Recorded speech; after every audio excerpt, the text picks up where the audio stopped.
أعوذ بالله من الشيطان الرجيم. بسم الله الرحمن الرحيم. الحمد لله رب العالمين،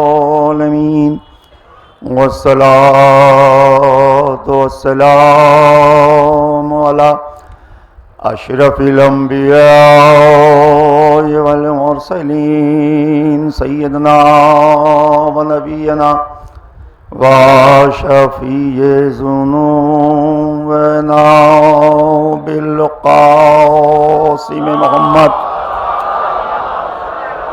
بسم اللہ الرحمن الرحیم. لقد خلقنا الانسان فی احسن تقویم. صلوات بھیج دیں آپ زیادہ. ادھر میں نے خطبے کو مختصر کیا، اور اس لیے کہ جو اپنی زبان میں بیان ہے وہ زیادہ ہو جائے، اور جو عربی کے خطبے ہیں وہ بہرحال ہی ہیں، وہ تو بیان ہوتے ہی رہتے نہیں ہیں. اور ہم دائرے کی علماء کرام، خاص طور سے یہ حضرات ہمارے بیچ میں بہت ہی محترم شخصیتیں بیٹھی ہوئی ہیں. اب اگر بیان کمزور ہوگا تو انہی لوگوں کا حساب کریے گا بعد میں، یہ آ کے بیٹھ گئے اس لیے کمزور ہو گیا معاملہ.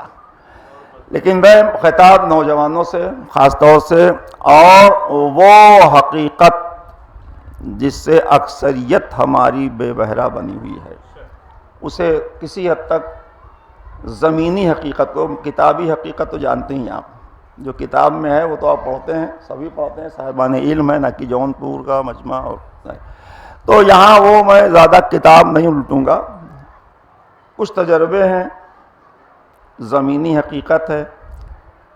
اس لیے کہ سیاسی مزاج ہے کہ ہوا میں اڑ کے زمین والوں کی بات کرو، اسلامی مزاج میں ہے کہ زمین پہ چل کر زمین والوں کی بات کرو. تو یہ ہمارے وہاں نہیں ہونا چاہیے.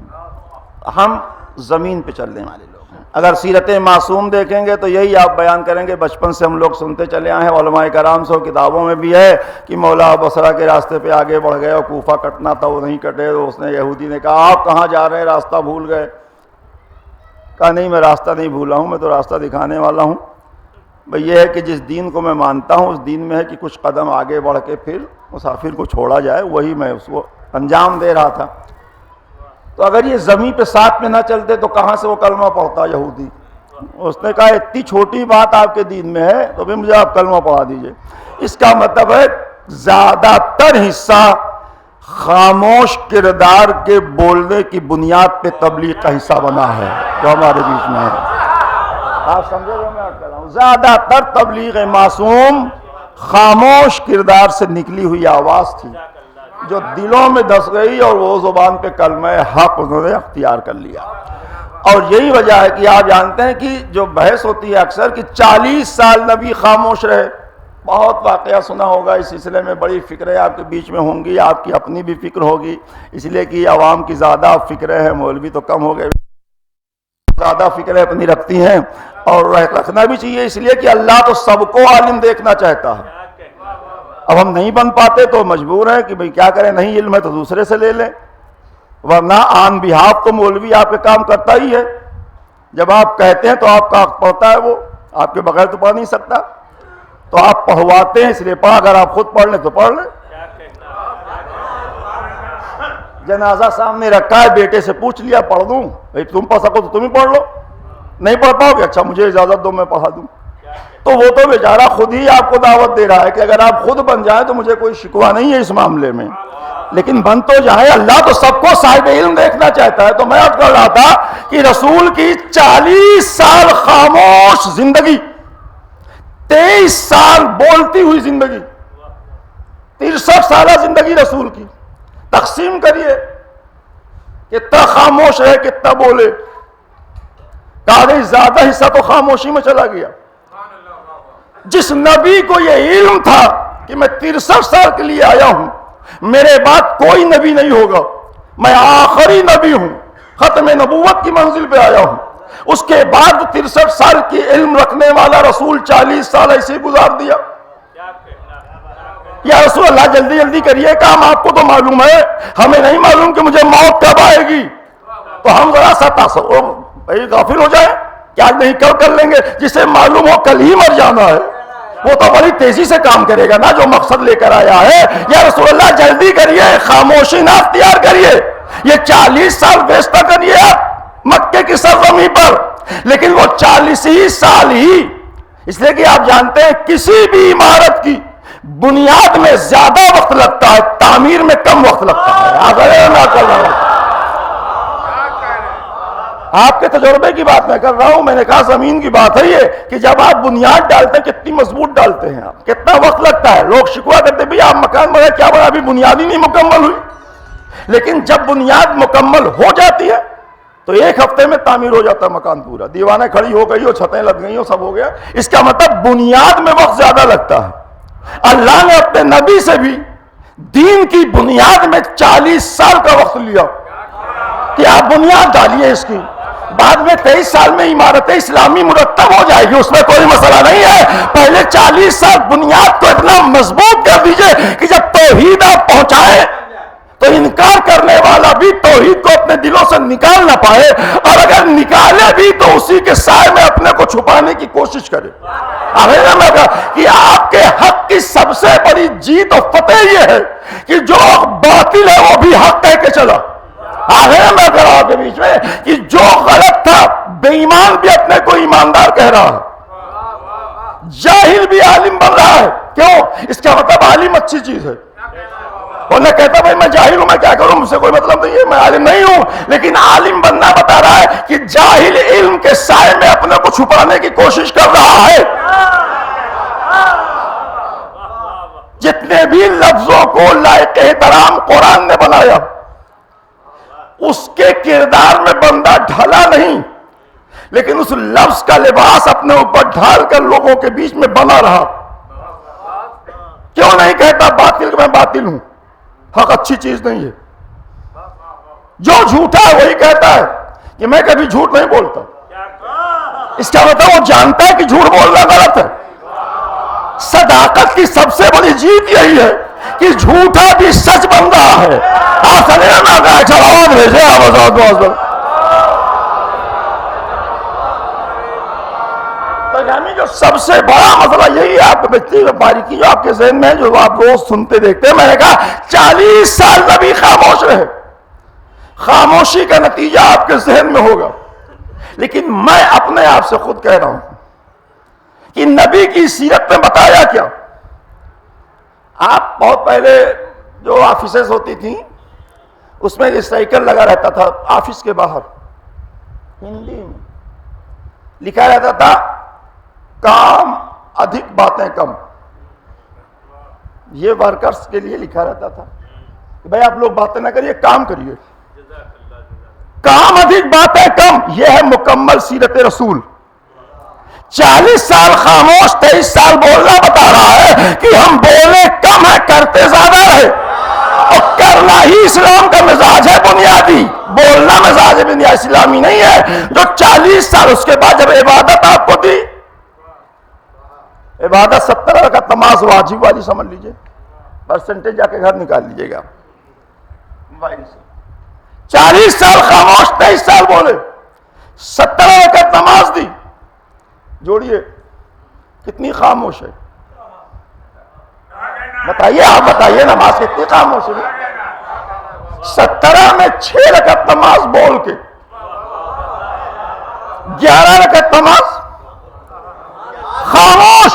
40 سال خاموش، 23 سال تبلیغ، 11 رکعت خاموش، 6 رکعت بول کر. اس کا مطلب نبی بتانا چاہتا ہے بولنا کمال نہیں ہے، کچھ بن کے دکھانا کمال کے منزل ہوتی ہے. اصل یہ جو بنیادی چیزیں ہیں نبی کی سیرت کی، یہی لے کر ہم لوگ جاتے ہیں لوگوں کے بیچ میں. بھائی نبی سے سیکھو کچھ. صرف بولنے والے کیوں بن گئے بھائی؟ بولنے کے ساتھ ساتھ کرنے والے بھی بنیے. ہم بولتے رہیں گے پوری زندگی، بولنے سے کیا مقصد؟ اگر مثلا آپ نے اشعار کہے بہت اچھے، اس لیے کہ اتنی مجلس کا حصہ شروع ہوا تھا وہ سب مجلس تھی، یہی مجلس نہیں جو میں پڑھ رہا ہوں. جو آپ پیشخانی کر رہے تھے، حسن رستوی صاحب نظامت کر رہے تھے، مراسی اور سوسخانی جو ہو رہی تھیں، وہ سب مجلس کا حصہ ہے، اسی لیے کہ کچھ باتیں اشعار میں سمجھائی گئی، کچھ باتیں نثر میں، کچھ نظم میں، تو بات تو وہی ہے، مدح مولا ہونا مقصد ہے آپ کے بیچ میں، لیکن اس کے ساتھ ساتھ مقصد آمد معصوم بھی جاننا ضروری اور لازم ہے، اس لیے کہ ہمارے پاس اتنا علم نہیں ہے کہ ہم سمجھ سکیں، اگر ہم سمجھ ہی جاتے تو پھر 10 و 11 کیوں ہوتا؟ تو کہیں نہ کہیں ہماری قبض علمی ہے، ہم نہیں سمجھ پاتے بھائی، کہ آج تک 10 و 11 کی بحث چھڑی ہوئی ہے آپ کے بیچ میں، ہو گئی بات ہو گئی، اب چھوڑ دیجئے، اس کو چیٹ کر رہے ہیں، فاضل وقت برباد کر رہے ہیں موبائل پر، واٹس ایپ پر، فیس بک پہ، کیا فائدہ اس سے؟ جو ہو گیا بھول جائیے، آگے دیکھیے، ماضی کے دھلکے میں بحث کرنا احمق ہونے کی دلیل ہے،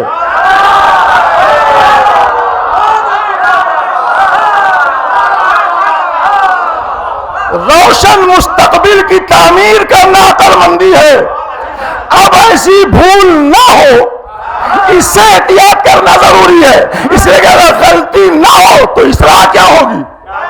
اصلاح تو ہوگی، کچھ ہوگی، ہم سمجھیں گے، بعد میں سمجھیں گے، اس لیے کہ ہم ہیں غیر معصوم۔ آپ کسی عالم کو معصوم کیوں سمجھتے ہیں؟ اب اتنا ہر جگہ یہاں مصیبت ہے، ہمارے وہاں بیٹا پیدا ہوا تو ایک عورت آئی، اور کہنا نہیں چاہیے یہاں، الگ سے کہہ دیں مائک سے، ریکارڈ بھی ہو رہا ہے، اس عورت نے کہا مولانا کو بھی لڑکا پیدا ہوتا ہے؟ اب آپ سمجھیے کہ مولوی وہ کیا سمجھتی ہو، اس کا کیا مطلب ہوا؟ یہ تو وہ ناسکو والا ہے، راہبیت والا، عیسائیوں والا، کہ نہیں، عام انسان میں جو ذرا سا باشعور اور صاحب علم ہوتے ہیں، وہ آپ ہی کے معاشرے سے نکل کر آتے ہیں۔ مولا علی نے کہا جب معاشرے میں عزت تمہیں مل جائے تو لوگوں کے لیے آسان بننا، زحمت نہ بننا۔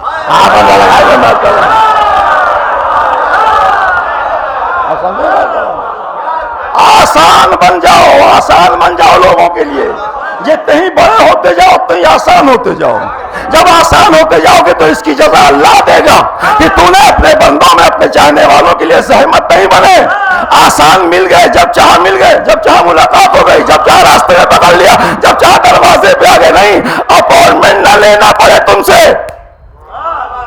تم ہر وقت ملو جیسے معصوم کے چاہنے والے ہو، ملنے میں کوئی دشواری آپ کے نہ ہو، اگر آپ ہیں تو اپنے معاشرے کا حصہ بنے۔ ایک صلوات بھیج دیں آوازات بات۔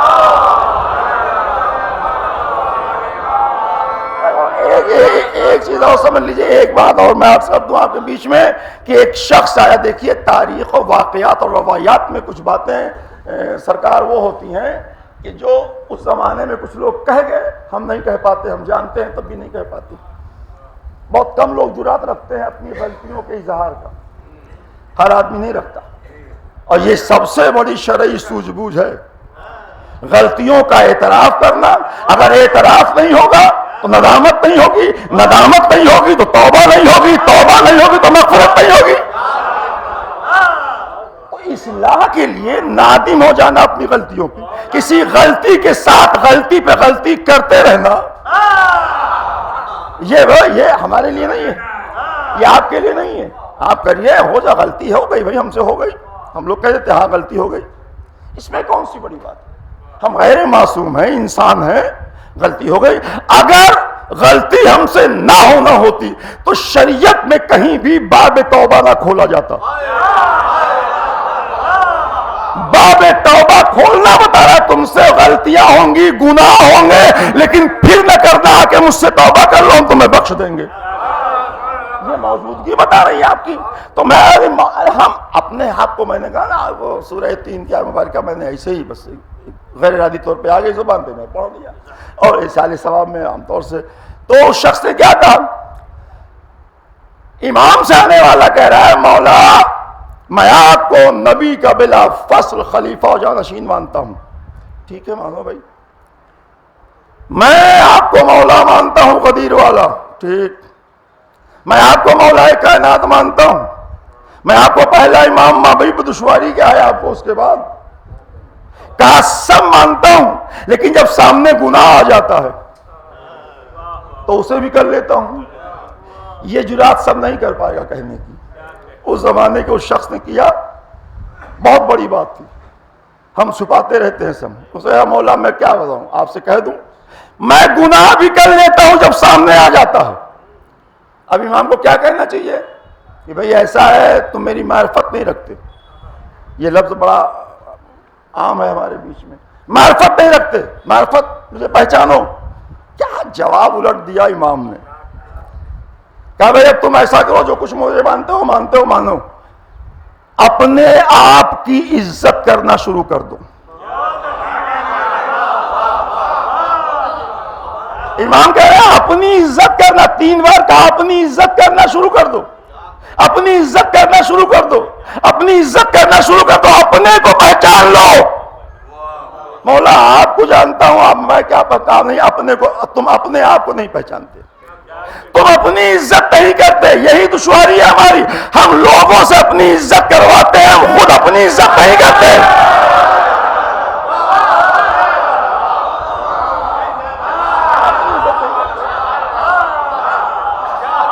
ہم محتاج عزت بنے بیٹھے ہیں.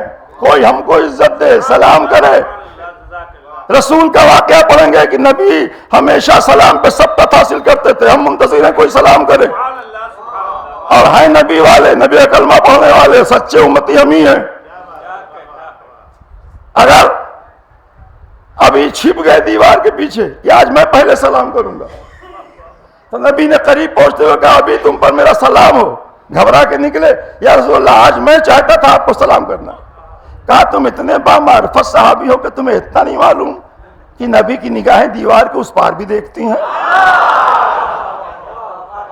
ظاہر کہ یہ پڑھنا تو بہت آسان ہے. دیکھیے اچھے لفظوں میں خطابت کے گلدستے آپ کی سماعت لذت کے لیے بھیج دینا آسان ہے، لیکن اس خطابت کے لفظوں کو اپنی زندگی کا حصہ بنانا انتہائی دشوار منزل ہوتی ہے، انتہائی مشکل ہوتی ہے. اس لیے کہ ہم نے اچھا بولنے والا ڈھونڈا، اچھا بننے والا نہیں ڈھونڈا. کہ آپ کچھ بن بھی گئے کہ نہیں؟ اسلام بنانے آیا تھا آپ کو. تو میں کہتا کہ اب ظاہر ہے کہ میں جتنا بھی عرض کر رہا ہوں اتنا ہے کہ یہ امام نے کہا اپنے کو پہچانو. ابھی غالباً کسی عالم کی بحث میں یا گفتگو میں یا کہیں میں نے اسے سنا تھا، اپنے کو کیسے پہچانے بھائی؟ کیا طریقہ ہے؟ اشرف مخلوق، پوری کائنات کی مخلوق پر آپ کو اشرفیت حاصل ہے. آپ کے سر پہ اشرفیت کا تاج رکھا گیا. آپ کو نظام دیا گیا کہ آپ کبھی کسی کے ہاتھ بکیں گے نہیں.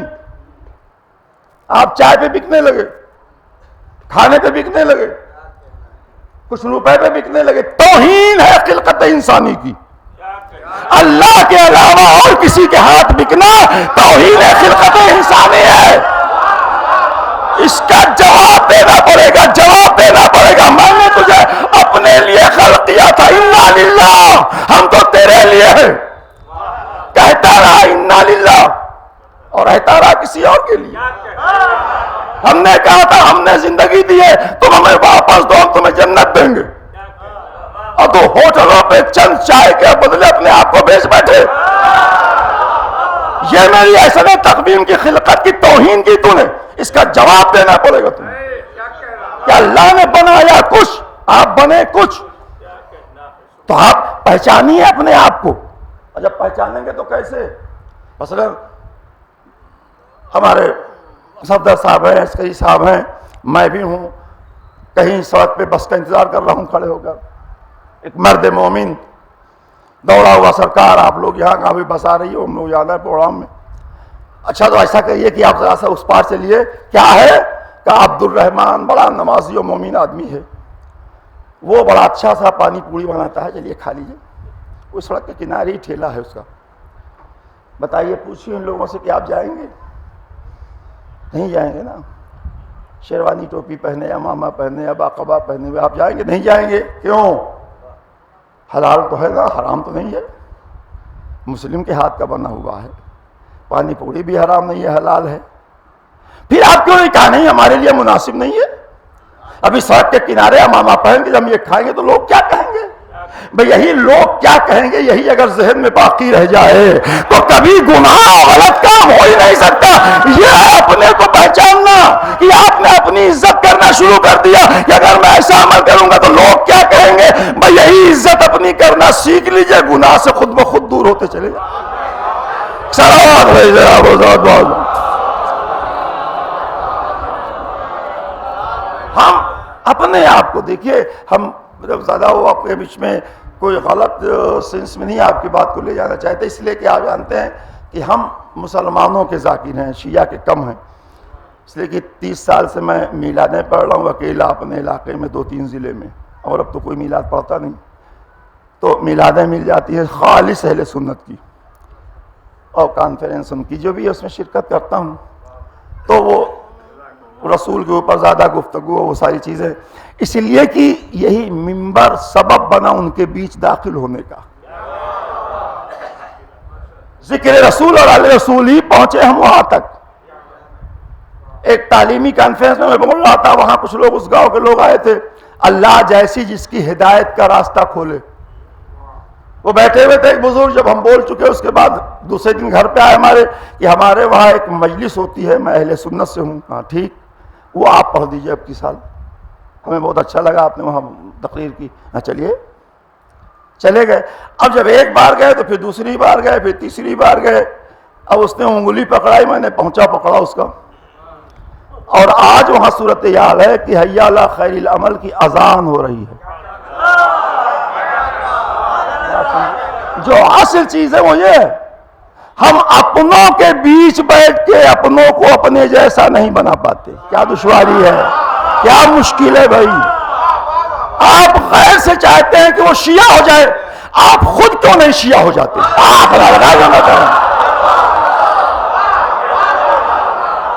آپ خود بن جائیے پہلے شیعہ۔ اگر آپ شیعہ بن گئے تو آپ کو کہنا نہیں پڑے گا، خود لوگ شیعہ ہوتے چلے جائیں گے۔ صلوات بھیجے آپ حضرات بہت۔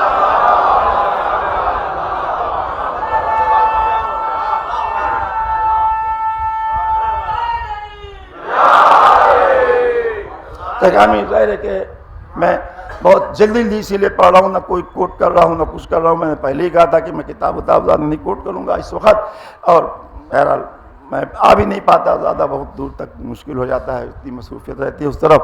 تو اندازہ احسن تقویم، اسی احسن تقویم کا ایک مکمل حصہ صنف نازک ہے، آپ سے کم نہیں ہے۔ اس لیے کہ جب ہم بحث کرنے بیٹھتے ہیں تو کبھی کبھی اپنی میں بات کر رہا ہوں کہ مثلا ماں پہ پڑھنے لگے ہم، تو ماں سب سے بڑی ہو گئی کائنات میں، اس سے بڑا کوئی نہیں ہے۔ باپ کے اشارے ثواب پڑھنے لگے تو اب باپ سے بڑا کوئی نہیں ہے۔ یہ جو ڈسبیلنس ہو جاتا ہے، جیسے رضا صاحب نے ماں کی نظم کہی تو لوگ پیچھے پڑ گئے، ارے باپ کیا کرے، کہا بھی باپ کہہ دیتا ہوں۔ تو مزدوری کر کے آتا ہے باپ اور لوٹتا ہے، بیچارے کہنا پڑا، کیا کرے، وہ ماں کے لیے تو کہا تھا، ہارڈلی کہا تھا، ایک موضوع ہو کے بنا کے ذہن بنا کے کہا تھا، یہ کہنے پہ کہا تو اتنی کمزور ہو گئی، وہ اتنی مضبوط نہیں ہو پائی وہ نظم۔ مسئلہ یہ نہیں ہے کہ باپ بڑا ہے کہ ماں بڑی ہے، سب برابر ہیں، وہ بھی اشرف مخلوق ہے، یہ بھی اشرف مخلوق ہے، اس کے لیے بھی وہی شریعت ہے جو آپ کے لیے شریعت ہے، پھر آپ بڑے چھوٹے کہاں سے بننے لگے؟ اس لیے کہ کچھ لفظ اردو عربی کے آپ چلتے ہیں، حضور آپ روز کہتے ہیں لوگ کہ مثلا آپ نے کہا کہ جو حج کرنے کے احتیاط کرنے، وہ جانتے ہیں مسجد قبلتین، دو قبلہ جہاں نماز پڑھی گئی، تو جو پہلا قبلہ تھا وہ بھی معتبر تھا، محترم تھا، اللہ کے حکم سے یہ ہو گیا تو یہ بھی تو دونوں برابر قبلہ ہے، اس پہ کوئی کم نہیں ہے کہ پہلے تھا تو اب ختم ہو گیا، کوئی قیمت نہیں۔ اگر قیمت نہ ہوتی تو اللہ اتنے دن تک اسے قبلہ بناتا کیوں؟ قبلہ بنائے رکھنا بتا رہا ہے کہ وہ قبلہ تھا، اب اللہ کی مسئلہ تب یہ قبلہ ہے تو دونوں قبلہ، تو دونوں کو ملایا، آپ نے کہا قبلتین۔ جب آپ نے مغرب اور عشاء کی نماز کو برابر دیکھا، 3 اور 4 سے فرق نہیں ہوتا کہ 3 رکعت ہے تو وہ چھوٹی ہے، 4 رکعت ہے تو بڑی ہے، نہیں، اس لیے کہ یہی سب سے خاص بات ہے آپ کے عقیدے کی۔ عبادت میں سب سے چھوٹی ہے نماز صبح کی، اور وہی سب سے افضل ہے۔ قرآن میں سب سے چھوٹا سورہ ہے کوثر کا، اور وہی غالب ہے پورے قرآن کے وجود پر اس کی صداقت کا۔ تو چھوٹا اور بڑا نہ دیکھیے کہ چھوٹا کیا ہے بڑا کیا ہے، اس لیے کہ صبح کی نماز کے ارادے سے پڑھی جاتی ہے، ظہرین و مغربین ٹہلتے ہوئے پڑھی جاتی ہے، بازار گئے اذان ہونے لگی مسجد میں چلے گئے، دوپہر کے آفس سے بیٹھے تھے سامنے اذان ہوئی آفس سے اٹھے گھر میں چلے، لیکن صبح کو اٹھنا پڑتا ہے، ارادتاً اٹھنا پڑتا ہے کہ اب اذان کا وقت ہے، اٹھو بستر چھوڑو۔ تو جس کے لیے آپ بستر کی راحت کو چھوڑتے ہیں وہ ہے صبح کی نماز، اسی لیے اس پہ زیادہ بحث ہے اور زیادہ اس پہ گفتگو ہے، اس لیے کہ آپ کی روحانی اور جسمانی صحت کی ضمانت کو نماز فجر کہتے ہیں، اسی سے ہم کمزور ہوئے تو آج یہ حالت ہو گئی ہماری، یہ ہر آدمی حساب بن گیا ہے اپنی زندگی میں لے کر، کیا ہے کہا اوپر والا 32 نیچے والا کہا 103، اب انسانی نہیں بچا، بالکل میتھمیٹکس ہو گیا، وہ اپنا سب بتاتا رہتا ہے کہ میرا وہ چیک ہوا تو یہ اتنا بٹا اتنا، اتنا بٹا اتنا، اتنا بٹا، کیوں؟ اس لیے کہ جب اللہ نے کہا صبح اٹھو تو ہم سوتے رہے، جب ڈاکٹر نے کہا تو چھڑی لے کے کتے کی ڈر سے ٹہلنے لگے۔ اس کا مطلب یہ ہے کہ آپ نے اللہ کی قیمت جب نہیں بچائی تو پھر اللہ آپ کی قیمت کیوں بچائے؟ بھئی آپ سے کیا مطلب ہے آپ سے؟ آپ مولوی پہ اعتراض کرتے ہیں نا، مولوی بیچارہ جب سے اسکول میں گیا مدرسے میں گیا تب سے نماز ہی پڑھ رہا ہے، اس کی قضا نہیں ہوتی نماز 9-10 برس کی عمر سے، تو کم سے کم تو میں کہ یہ نماز بہت اہم چیز ہے، تو چھوٹی کو بڑا چھوٹا نہیں، 3 رکعت مغرب 4 رکعت کا برابر، پھر آپ نے کہا مغربین، برابر کی چیز کو ملایا آپ نے، مغربین، ظہر کی نماز کو کہا ظہرین، قبلے دونوں پڑھے گئے تو قبلتین، جب یہاں اعلان کیا تو آپ نے کہا ثواب دارین حاصل کریے، ثواب دارین کیا؟ دارمائے دنیا، دونوں دنیا کا ثواب، دنیا اور آخرت، تو دارین آپ نے ملا دیا، یہ بھی دنیا وہ بھی دونوں برابر ہے، کوئی کم زیادہ نہیں ہے، اس لیے کہ نبی کا کہنا کہ دنیا آخرت کی کھیتی ہے یا زراعت ہے، تو اس کے بغیر وہ نہیں، اس کے بغیر یہ نہیں، تو آپ نے کہا ثواب دارین حاصل کریے، اور سب سے اہم یہ ہو گیا کہ جب دونوں شہزادے برابر رہے تو آپ نے کہا حسنین، آپ نے کہا آپ نے حسن و حسین الگ کہا، اور جب ملا کے کہا چونکہ برابر ہے، دنیا جانتی تھی، قدرت کو معلوم تھا کہ یہ ان کی صلح اور جنگ پہ بحث کریں گے تو ملا دیا جائے، اور کسی امام کو نہیں ملایا نا، اسے ملا دیا، اور امام کو ملایا شہادت کے بعد کاظمین، دونوں امام برابر تو ان کی قبریں جہاں وہ کاظمین، 7ویں امام 9ویں، یہاں ہو گئے حسنین۔ اب اتنا سب میں نے آپ کے بیچ میں عرض کیا، بچوں کے لیے عرض کر رہا ہوں، اب آپ بتائیے ماں باپ کو کیا کہتے ہیں؟ والدین،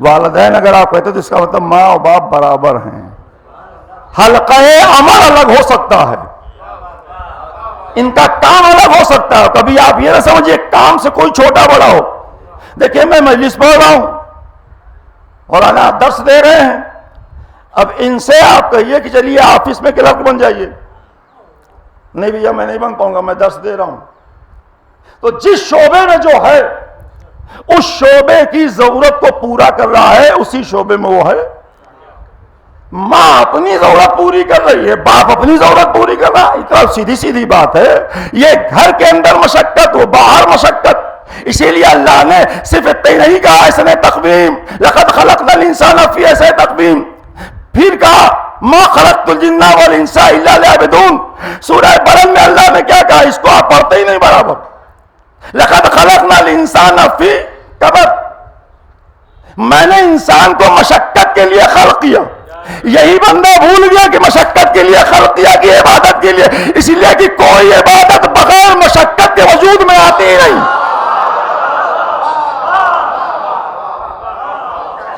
اگر ماں مشقت نہ کرے تو ماں نہیں، باپ مشقت نہ کرے تو کفالت نہیں، ہر جگہ مشقت کی ضرورت ہے، اور اسی مشقت کو چھوڑ کر راحت کی دنیا بسانے والے لوگ کمزور ہو گئے، فکری طور پہ بھی، جسمانی طور پہ بھی، روحانی طور پہ بھی، مقصد سے بھی سب کمزوری آ گئی، اس لیے کہ ہم نے مشقت چھوڑ دیا۔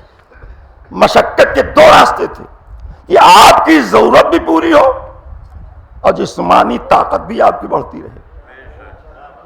ترقی نے ہماری مشقت کو چھینا، ہمیں ترقی کے نام پر کچھ آلات دے دیا ہاتھوں میں، جو کام ہم نے چھوڑا وہ تھیریپی والے نے کرایا،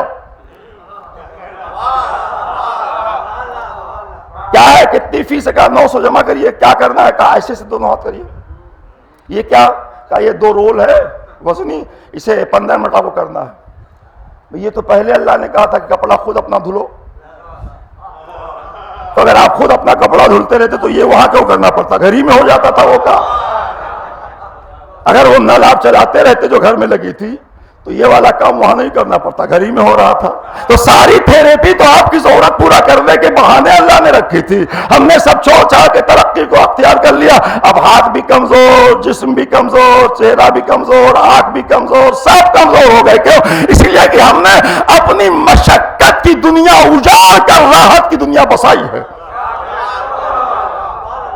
معصوم نے مشقت کی دنیا سمجھائی تھی تمہیں. یہ نہ سمجھئے کہ اونٹ والا زمانہ تھا اس لیے چلے. جو ایک لمحے میں مدینے سے خیبر پہنچ سکتا ہے وہ پیدل چلنے کی کیا ضرورت ہے؟ وقت چلتے رہتے. انہیں پاپیانہ چلنے کی کیا ضرورت ہے؟ مولا ارادہ کریے کوفہ پہنچ جائیے, ارادہ کریے مکہ پہنچ جائیے. کہا نہیں, پھر میری سیرت تمہارے کام نہیں آئے گی. ہم زمانے کے حالات کے ساتھ ساتھ تمہارے بیچ مشقت کر کے دکھائیں گے. اور یہی مشقت تو میں کہتا کہ ماں اور باپ, اب ڈائریکٹ ایک صنف نازک کی سر میں نے ذرا سا میں وہ بھی آرٹس کا اردو ورنہ کہیں گے دیکھیے بے موضوع پڑھ کے چلے گئے, کچھ بتایا نہیں. میں جو مقصد تھا وہ تو میں نے آپ کو نوجوانوں کے لیے خاص طور سے میں نے پڑھ دیا, بتا دیا. اب والدین صنف نازک بھی احسن تقویم, صنف قوی بھی احسن تقویم. جو اسے بچا لے جائے وہ لائق احترام, عورت بچا لے جائے تو وہ لائق احترام.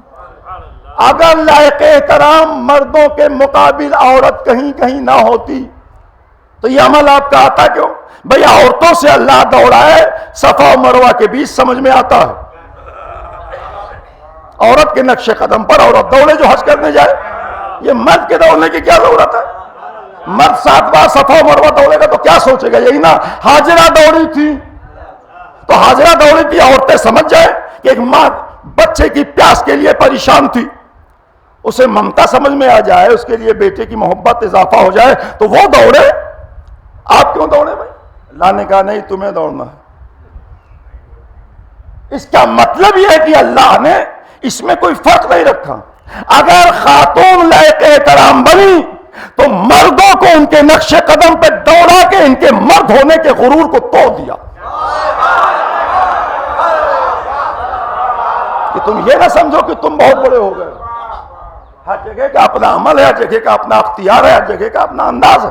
تو اگر وہ ہو گئی, اس لیے کہ اگر ممتا دیکھیں تو مصر کے ساحل پر خدا کے حکم و ممتا کا ایک ٹکراؤ. کہتے ہیں عورت کمزور ہوتی ہے. کمزور کیا ہوتی ہے؟ کمزور ہوتی تو خدا کا حکم ہار جاتا, ممتا جیت جاتی.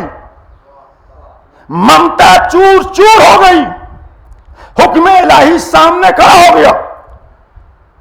اپنے بچے کو دریائے نیل میں ڈال دو. ممتا کا تقاضا تھا گلے لگائے رکھنا, حکم الہی کا تقاضا تھا صندوق میں ڈال دینا. مادر موسیٰ نے کیا چنا؟ کہا صندوق میں ڈال دینا. اور جب خدا پر یقین کر کے صندوق میں دریا میں حوالے کر دیا تو قدرت نے فوراً توحید پر یقین کا تحفہ دیا.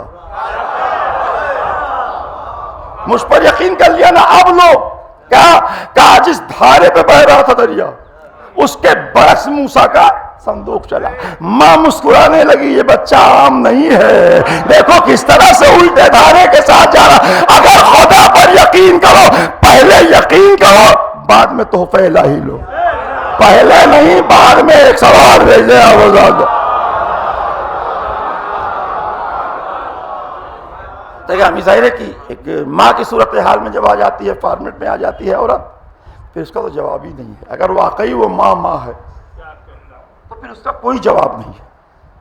اس لیے کہ آپ سنتے ہیں کہ ماں کے پیروں تلے جنت ہے, اور 3 بچوں کی پرورش کر کے آنے والی خاتون کو اللہ کہتا ملائکہ سے جنت کا دروازہ کھول دو, جانے دو میرے 3 بچوں کی بندوں کی پرورش کر کے آئی. اسی لیے کہ ہم سمجھتے ہیں کہ ہم اپنے بچوں کو پال رہے ہیں. اللہ کہہ رہا ہے تو میرے بندے کو پال رہا. اپنی خلقت اور اپنی ربوبیت اور رزاقیت کا اظہار والدین سے کروا کے کہتا تو سمجھ کے اپنے بچے کو پال رہا ہے. میں نے ممتا تمہارے دل میں رکھی، شفقت پتری تمہارے دلوں میں رکھی، جس سے تو میرے بندے کو پال لے جائے، میرا وعدہ پورا ہوتا رہے، اور میں اصل میں دیکھ رہا ہوں کہ تو میرا کام کر رہے ہو۔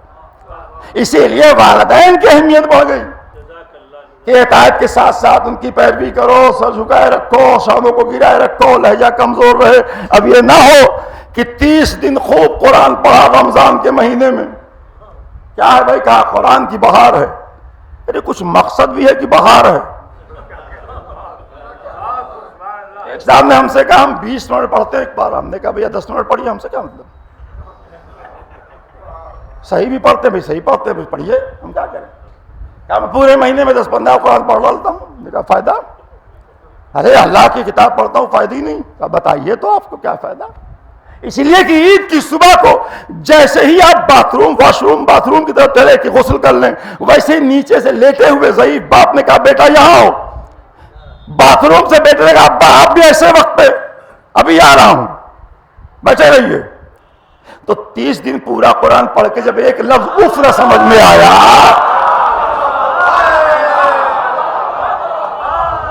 جب 6666 آیت 30 پارے 114 سورتوں میں ایک چھوٹا سا لفظ اف نہیں سمجھ میں آیا، اور پورا قرآن پڑھتے رہے مہینے کا، تو حاصل کیا ہوا؟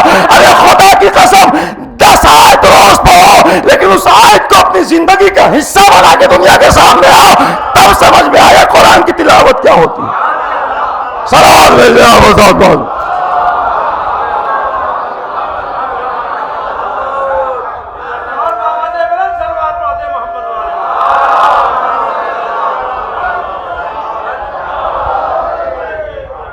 رامی، کیا کہنا ماں کا، کیا کہنا شریک حیات کا، اس لیے کہ اکیلا اللہ نے کچھ رکھا ہی نہیں تمہارے لیے، اپنے لیے اکیلا رکھا ہے بس۔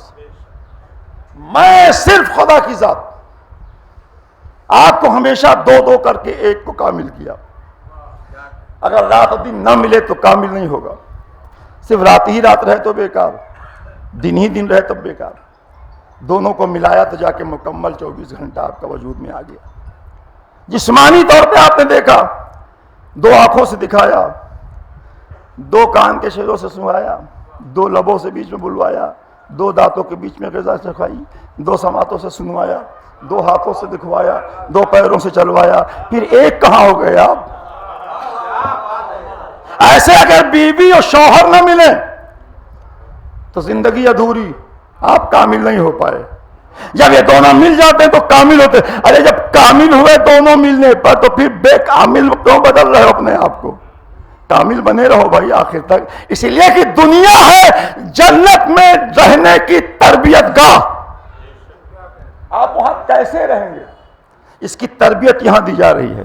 اب اس تربیت پہ پاس ہو گئے جنت میں جائیں گے، اگر تربیت پہ فیل ہو گئے تو پھر یہی رہیں گے۔ اس لیے کہ اللہ دیکھ رہا ہے نا کہ دنیا کی ایک حور میں نے دیا، اسے سنبھال نہیں پائے، اور 70 حور کی دعا کرتے چلے جا رہا میرے بیچ میں۔ پہلے دنیا والی حور کو سنبھال کر بتاؤ نا، کس طریقے سے رکھا کہ نہیں رکھا، بغیر اذیت کے رکھا کہ نہیں رکھا، کہیں طلاق تو نہیں دے دیا، کہیں اسے مارنے تو نہیں لگے، کہیں گھر سے بھگانے تو نہیں لگے، کہیں تم مردانگی تو نہیں دکھانے لگے۔ عورت میں مردانگی دکھانے کا کیا مقصد ہے؟ تو پہلے یہاں کی حور کو سنبھالو، پھر ایک 70 حور وہاں لینا۔ اگر یہاں والی نہیں سنبھال پائے تو وہاں کچھ نہیں ملنے والا ہے، یاد رکھیں۔ صلوات بھیجے آپ صاحب، آپ تو ازواج الحور ہیں، ہمارے نام میری حوروں سے شادی کر دے رہے بھائی، جہاں کیا اس کو سنبھال نہیں پائے۔ اللہ رسول کی گواہی کے ساتھ رشتہ قائم ہوا آپ کا، اور آپ یہیں بکھر گئے، تو پھر وہاں کیا رکھا ہے؟ اب وہاں کچھ نہیں ہے، یہیں دیکھو، یہاں وہ تہذیب نہیں سیکھ پائے جو اللہ نے اپنے قانون کے سائے میں دیا تھا۔ تو جب بے تہذیب یہاں رہے تو بے تہذیب لوگوں کا اڈا جنت نہیں ہے، اور جنت ملنا حادثہ بھی نہیں ہے، منصوبہ ہے اللہ کا۔ سمجھیے ہمارے شعراء کرام ہمیں معاف کریں گے، اس لیے کہ ہلور اور جونپور بہت شاعر ہیں۔ یہاں کی مجلس 40ویں کی ہلور کی جونپور کی چھوٹی ہوتی ہے، پیشخانی زیادہ ہوتی ہے۔ کس سے کہیں نہ پڑھو، جب آدھا قصبہ شاعری ہو جاتا ہے، اس کو روکے، سب کے رشتہ دار سب ہیں ایک دوسرے سے ملے ہوئے، بڑی آسانی سے آپ نے کہہ دیا کہ جنت کو تو اور سجا رضوان، اس سے بہتر تو میرا رضا خانہ ہے۔ معلوم کیا کہ غصب کی زمین پہ بنا ہے کہ صحیح زمین پہ بنا ہے؟ اللہ کی بنائی جنت آپ کے بنائے رضا خانے سے بہتر کیسے ہو سکتی ہے؟ یہ صرف جذباتی گفتگو آپ کی ہو سکتی ہے، اس میں اصل نہیں۔ اس لیے ہم نے بنایا رضا خانہ، اللہ نے بنائی جنت، پھر آپ نے کہا تیرا بنایا بیکار، میرا بنایا بہتر۔ جس کی دولت کا پتہ نہیں کہاں سے لگی، زمین کا پتہ نہیں کہاں سے لگی، حرام ہے کہ حلال ہے، کیسا ہے کیا، تو جذباتی گفتگو تو ہو سکتی ہے، یہ حقیقی گفتگو کبھی نہیں ہو سکتی جو آپ کر رہے ہیں۔ ایک بیعت کی جگہ پہ ایک جنت میں مکان، ابے سیاہ سارے جنت آپ ہی لے لیں گے، ہم لوگ کیا کریں گے پھر؟ جب روز 20 بیعت آپ کہتے ہیں تو روز 20 لے لیں گے تو سب بچے گا کیا وہاں؟ یہ سب جذباتی گفتگو ہے، حادثہ نہیں ہے۔ اگر حادثاتی جنت ہوتی تو ہارون کو ملتی، زبیدہ کو نہ ملتی۔ زبیدہ کو ملنا ہارون جیسے بادشاہ کو نہ ملنا بتا رہا ہے کہ اگر علی کا دیوانہ بھی جنت تقسیم کرتا ہے تو جس کے حق میں ہے اسی کو دیتا ہے، سب کو نہیں دیتا۔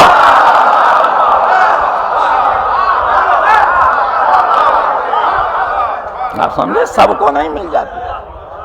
اگر حور اس لائق تھا تو انتظار کیا اللہ کے رسول نبی نے، حسین نے انتظار کیا، بلا لیا، مل گئی اسے جنت۔ اس لیے کہ یہ نہیں کہ بس نہیں جنت تھی ایک ہو گئی، نہیں، یہ پوری پلاننگ ہے۔ آپ عدل الہی کو چھڑوا کے صرف رحمت الہی میں نہ سمٹ جائیے، یا اللہ عدل سے کام نہ لینا، رحم سے کام لینا۔ ٹھیک ہے اللہ رحم سے کام لے، اس لیے کہ عدل سے تو ہم بہت پیچھے ہو جائیں گے۔ تو میں کہتا کہ یہ حادثہ نہیں، منصوبہ ہے اللہ کا جنت، اور جنت کوئی بہت بڑا مسئلہ بھی نہیں، جو ماں کے پیروں تلے آ جائے۔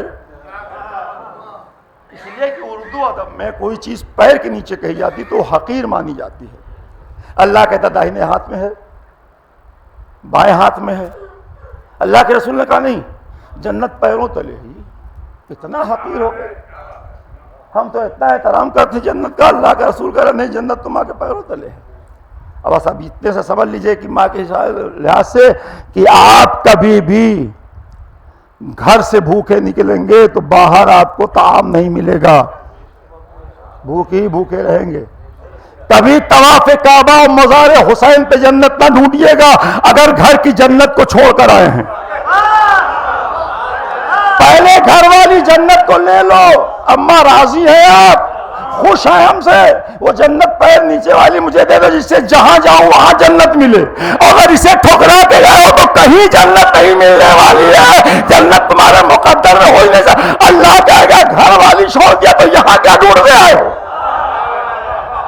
یہ ماں کی قیمت، یہ ماں کی اہمیت ہے۔ بس اسی لیے آپ کے بیچ میں تصاوٹ کر دو، بات تمام ہو جائے، وقت ہو گیا اور اتنی آپ کو سماعتوں پہ بوجھ ڈالا گیا، اتنی دیر سے آپ بیٹھے ہوئے۔ تو میں کہہ رہا تھا ایک حسین زندگی کے مالک آپ، اور اسی حسین زندگی کی مالک خاتون، صنف نازک۔ کبھی کبھی تاریخ پڑھنے پر صنف نازک کی قربانی زیادہ دکھنے لگتی ہے بنسبت صنف قوی کی، اس لیے کہ نبی کی بارگاہ میں خواتین نے اپنا نمائندہ بنا کے بھیجا مدینے میں کہ جا کے رسول سے پوچھو۔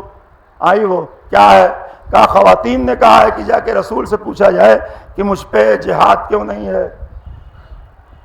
کہا نہیں ہے تو؟ کہا بھی جہاد نہیں ہے تو ہم شہید نہیں ہوں گے، شہادت اسی کو ملے گی جہاد میں جائے گا۔ تو اللہ کے رسول نے کہا یہ تم سے کس نے کہہ دیا کہ تمہیں شہادت نہیں؟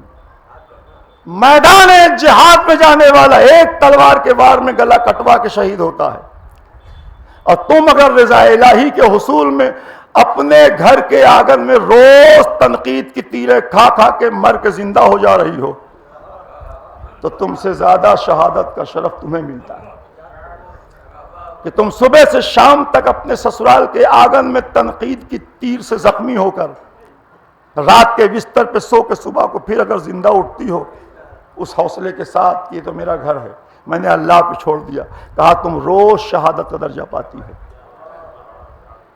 قربانیاں سب سے اہم جو ہمارے بیچ میں قربانیوں کا مسئلہ ہے. اسی لیے بس بات یہ ہے ماں. اور جب اس گھرانے میں آپ ماں دیکھتے ہیں جس گھرانے کی ماؤں کا کوئی جواب نہیں،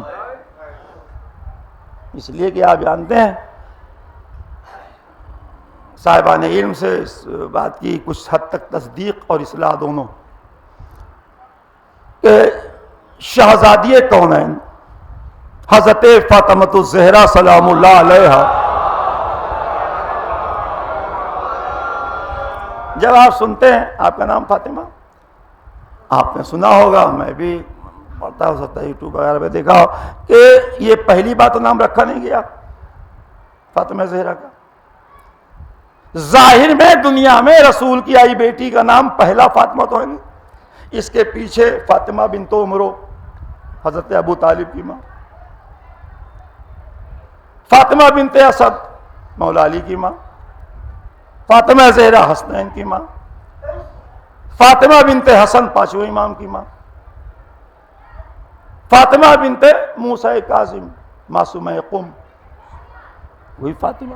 لیکن خاص بات یہ رہی ان لفظوں ان نام میں کہ 52 یا 53 یا 54 بنی امیہ اور بنی عباس کے بادشاہان وقت جن کا نام آیا تاریخ میں، ان 52-53 بادشاہوں کی کسی بھی ماں کا نام فاطمہ نہیں، کسی کا نام. آج کے دور میں لوگوں نے کہا تعصب میں نہیں رکھتے لوگ، دوسرے فرقے کے لوگ بغض اہل بیت میں نام نہیں رکھتے فاطمہ جی، بغض اہل بیت میں نہیں. اللہ نے چاہا کہ تم نہ رکھو، اس لیے کہ اللہ فاطمہ نام کی پاکیزگی کو بچانا چاہتا ہے کہ کہیں غلط جگہ یہ نام نہ جانے پائے، اس لیے کہ جہاں یہ نام جائے اس کا بیٹا یا مبلغ دین ہو یا محافظ دین ہو یا پابند شریعت ہو، کوئی بے دین نہ ہونے پائے. اب اتنا میں نے آپ کے بیچ میں عرض کر دیا، آپ بھی اپنے گھر کی بیٹیوں کو تعلیم دیں کہ اگر نام فاطمہ رکھیں تو بیٹیوں کو سمجھائیں بیٹا اس نام کی آبرو بچانا، اس نام کی آبرو بچانا. معراج فاطمہ کے ایصال ثواب کی مجلس ہے، ابھی آپ نے سماعت کیا نام، تو اس نام سے اتنا میں نے آپ کے بیچ میں عرض کر دیا کہ غیر بغض رکھنے والے لوگ اس لیے نام نہیں رکھتے کہ اللہ چاہتا ہی نہیں کہ وہ فاطمہ نام غلط لوگوں تک پہنچے. پاکیزہ تقدس باقی رہے اس نام کا بس. ویسا اسی لیے جب آپ اس گھرانے کی ماؤں کو دیکھتے ہیں جس گھرانے میں ماں کی تصویر اتنی بلند ہے کہ جسے ہم اور آپ محسوس نہیں کر سکتے، اسی لیے ہماری ماں کو اگر معلوم ہو جائے کہ میرا بیٹا کل فلاں جگہ حادثے کا شکار ہو جائے گا تو میری ماں گھر سے باہر نکلنے نہیں دے گی. نہیں بیٹا آج نہ نکلنا. کیا ہوا اماں؟ کہا وہ ایک صاحب کہہ رہے تھے کہ تم وہاں جاؤ گے تمہارے ساتھ یہ ہو جائے گا. وہ کیا جانے ان کے پاس علم غیب ہے. کہا نہیں بیٹا احتیاط کر لو، نہیں بھیجیں گے نا. لیکن اس ماں سے پوچھو جس ماں کو آغوش میں بیٹے کے لیے بتایا جا رہا ہے کہ یہ بیٹا آپ کا 3 دن کا بھوکا پیاسا کربلا میں قتل کر دیا جائے گا. دنیا کی ماں اپنی تقویت کے لیے بچوں کو پالتی ہیں، بڑھاپے کا سہارا، بڑھاپے میں پرورش کرے گا، رہنے کا انتظام ہوگا. جس کے بیٹے نہیں ہوتے وہ یہی کہتی ہے کوئی بیٹا نہیں، کیا کروں، کون سنبھالے گا مجھے بڑھاپے میں. ہر ماں اپنے بیٹے کو پروان چڑھاتی ہے کہ میرا بیٹا میری تقویت کا باعث بنے گا. اے شہزادی فاطمہ زہرا، آپ کی ممتا اور عزم کو لاکھوں سلام ہو. یہ آپ نے بچوں کو کس لیے پالا ہے؟ صحن خانہ میں اٹھتے ہوئے ننھے ننھے قدم حسنین کے حسرت سے دیکھ کر ماں کہتی ہے یہ میرے بچے ہیں جسے میں چکیاں پیس پیس کر پال رہی ہوں، ایک زہر تقا سے شہید ہوگا اور ایک کربلا میں پیاسا مارا جائے گا. اس کے بعد وہ ماں پال رہی ہے بچوں کو. مارے لا تیرے دین کے تحفظ کے لیے بچوں کی پرورش. اسی لیے دنیا کی ماں میں اور فاطمہ زہرا جیسی ماں میں فرق ہے، زمین آسمان کا فرق ہے. وہ دین کی حفاظت کے لیے بچوں کو پال رہی ہے. ہم اپنی زندگی کی حفاظت کے لیے اپنے بچوں کو پال رہے ہیں، دونوں میں فرق ہے۔ اسی لیے اس ماں نے یہ نہیں کہا کہ بابا آپ تو رسول ہیں، مرسل اعظم ہیں، سردار انبیاء ہیں، اللہ کے محبوب بندے ہیں، اللہ کے حبیب ہیں، آپ نے اگر یہ اطلاع دے دی کہ میرا حسین مارا جائے گا تو آپ دعا کر دیجئے کہ میرا حسین بچ جائے۔ ممتا کا تو یہی تقاضا تھا نا کہ ایک ماں اپنے بچے کی خیریت کے لیے کہتی۔ کیا مزاج ہے ممتا کا، کیا انداز ہے در سیدہ پہ ایک ماں کی حیثیت سے۔ چند جملے آپ سے بات کر لیں، اور بس اتنا آپ کی آوازیں بلند ہو گئیں، یہ مرحومہ کو اس کا ثواب پہنچاتے ہوئے بات کو اختتامی منزل میں 2-3 جملے آپ سے بات کر لیں۔ بابا دعا کریے کہ میرے بچے بچ جائے، آپ کی دعا تو قبول ہو جائے گی۔ نہیں، یہ نہیں کہا، اس سے ہٹ کے کہا نا۔ اس کا مطلب ہے کہ قربانی کے لیے ماں تیار ہے بچوں کی، اور کہہ رہی ہے بابا اچھا ٹھیک ہے قربان ہو جائے، تو پھر میرے بیٹے پر روئے گا کون؟ ماں کو اگر کوئی حسرت ہوئی ہے تو اتنا میرا بیٹا مارا جائے لیکن کوئی رونے والا تو ہو۔ اور رسول کی اس اطلاع پر کہ نہیں بیٹا غم نہ کرو، وہ آپ سنتے ہی رہتے ہیں کہ وہ گروہ انسانی مخصوص ہوگا جس پہ تیرے حسین پر روئیں گے اور لوگ ماتم کریں گے اور سوگوار ہوں گے، کیا زدار ہوں۔ اب ماں کو سکون ملا، ماں قربانی کو بھول کر اب اس کے سوگوار کی طرف مڑ گئی بیٹے کی۔ بابا پھر آپ بتائیے کہ وہ گروہ انسانی جو میرے حسین پر روئے گی اس کے ساتھ آپ کیا کریں گے؟ کہا بیٹا میں شافع محشر ہوں، میں ان کی شفاعت کروں گا۔ ابو الحسن آپ کیا کریں گے؟ کہا شہزادی میں ساقی کوثر ہوں، تشنگی بجھاؤں گا۔ بیٹا حسن تو؟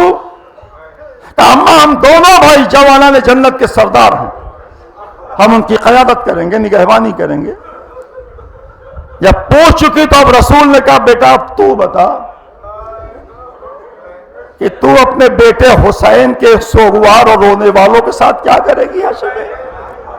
کہا بابا بس اتنا سن لیجئے، یہ اللہ کی کنیز خاص جنت کے دروازے پر بیٹھ کر آواز دے گی کہ بار الہ جب تک میرے حسین کا ایک ایک عزادار جنت میں داخل نہیں ہوتا تب تک میں جنت میں نہیں جا سکتی۔ یہ ہے حسین کی ماں جو آج تک آپ کو دعائیں دے رہی ہیں، اے میرے غریب لال پہ رونے والوں، یہ ماں فرش عزا پہ آ کے تمہاری مغفرت کی دعا کر رہی ہے باب عزا۔ لیکن جہاں آپ کے لیے یہ تمام، جہاں بچوں کی شہادت بس بات اب ہو گئی، جب آپ سنتے ہو تو ہوا کیا؟ ماں نے ساتھ نہیں چھوڑا، شہادت کے بعد شکستہ پسلیوں کے ساتھ قبر ٹوٹ گئی، اجڑ گئی قبر جنت البقیع میں۔ اس لیے انہوں نے جب زندہ تھی شہزادی تو پسلیوں کی ہڈیاں توڑی دروازہ گرا کر، اور جب قبر میں گئی تو کچھ دنوں کے بعد ان کی قبر کو بھی توڑ دیا۔